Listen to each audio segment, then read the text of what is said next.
I'm sure you have heard of Charles Dickens, one of the most famous authors throughout history. Well, today I'm going to ruin one of his most famous works by ruining the opening sequence to A Tale of Two Cities. I do have one of the worst Belfast accents ever, so apologise.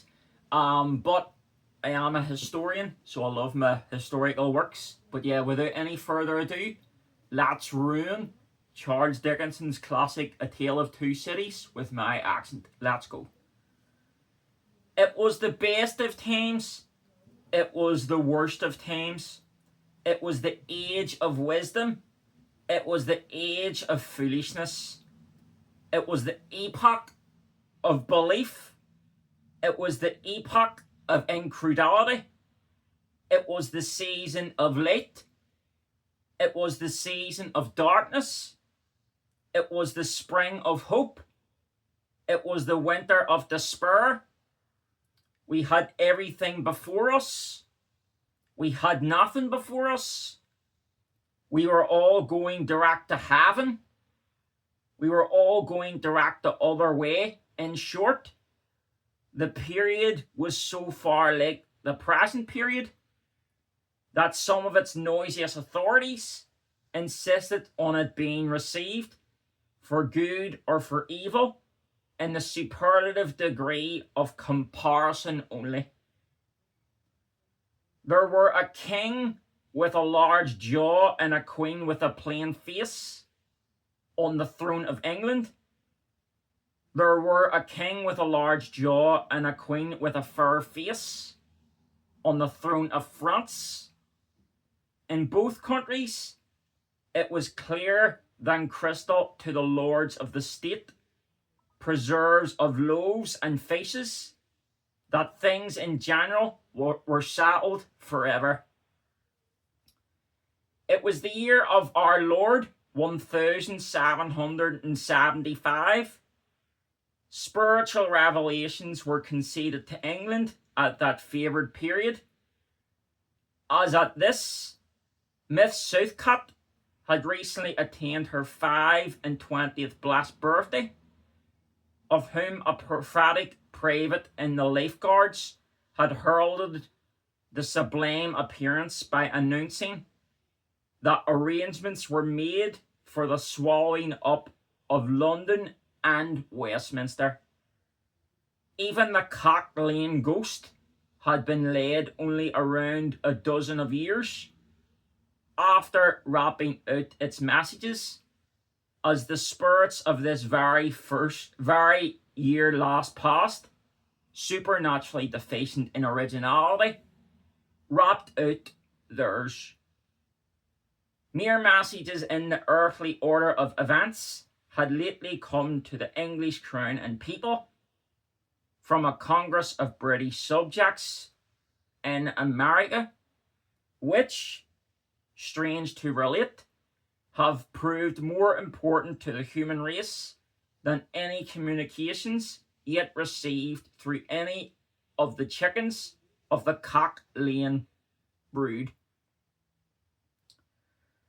France, less favoured on the whole as to matters spiritual than her sister of the Shield and Trident, rolled with exceeding smoothness downhill, making paper money and spending it. Under the guidance of her Christian pastors, she entertained herself, besides, with such humane achievements as sentencing a youth to have his hands cut off, his tongue torn out with pincers, and his body burned alive, because he had not kneeled down in the rain to do honour to a dirty procession of monks, which passed within his view at a distance of some 50 or 60 yards. It is likely enough that, rooted in the woods of France and Norway, there were growing trees when that sufferer was put to death, already marked by the woodman fate to come down and be sawn into boards to make a certain movable framework with a second knife in it, terrible in history.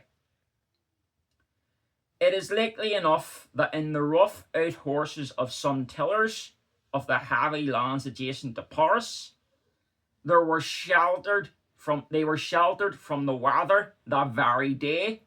Rude carts, bespattered with rustic mire, snuffed by pigs, and roosted in by poultry, which the farmer, Death, had already set apart to be his tumbrelus of the revolution. But that woman and the farmer, though they work increasingly, work silently, and no one heard them as they went about with muffed tread. The rather, forasmuch as to entertain any suspicion that they were awake, was to be aesthetical and treacherous. In England, there was scarcely an amount of order and protection to justify much national boasting. During burglaries by armed men and highway robberies took place in the capital itself every night. Families were publicly cautioned not to go out to town without removing their furniture to upholsterers' warehouses for security. The highwayman in the dark was a city tradesman in the light, and, being recognised and challenged by his fellow tradesman, whom he stopped in his character of the captain, gallantly shot him through his head and rode away. The mall was waylaid by 7 robbers, and the guard shot 3 dead, and then got shot dead himself by the other 4, in consequence of the failure of his ammunition, after which the mall was robbed in peace. That magnificent potentate, the Lord Mayor of London, was made to stand and deliver on Turnham Green by one highwayman, who despoiled the illustrious creature in sight of all his retinue. Prisoners in London's jails found bottles with their turnkeys, and the majesty of the law fired blunderbusses in among them. Loaded with rounds of shot and ball, thieves snipped off diamond crosses from the necks of noble lords at court drawing rooms. Musketeers went into St. Giles to search for contraband goods, and the mob fired on the musketeers, and the musketeers fired on the mob, and nobody thought any of these occurrences much out of the common way. In the midst of them, the hangman, ever busy and ever worse than useless, was in constant requisition, now stringing up long rows of miscellaneous criminals, now hanging a housebreaker on Saturday who had been taken away on Tuesday, now burning people in the hand at Newgate by the dozen, and now burning pamphlets at the door of Westminster Hall today, taking the life of an atrocious murderer, and tomorrow of a strached pilferer who had been robbed a farmer's boy of 6pence.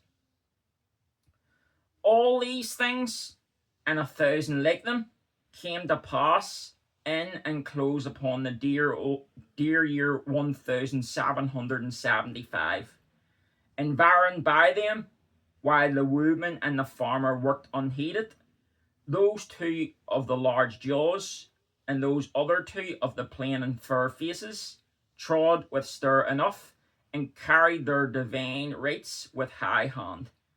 Thus did the year 1775 conduct their greatness, and myriads of small creatures, the creatures of this chronicle among the rest, along the roads that lay before them.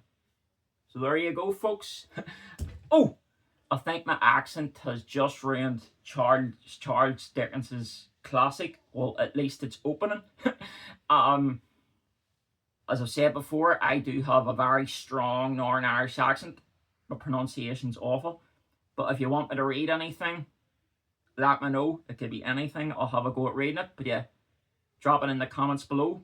Hi, did I pronounce that tale by Charles Dickens? Did I do it justice? Did I ruin it? Let me know in the comments, and I'll see you next time.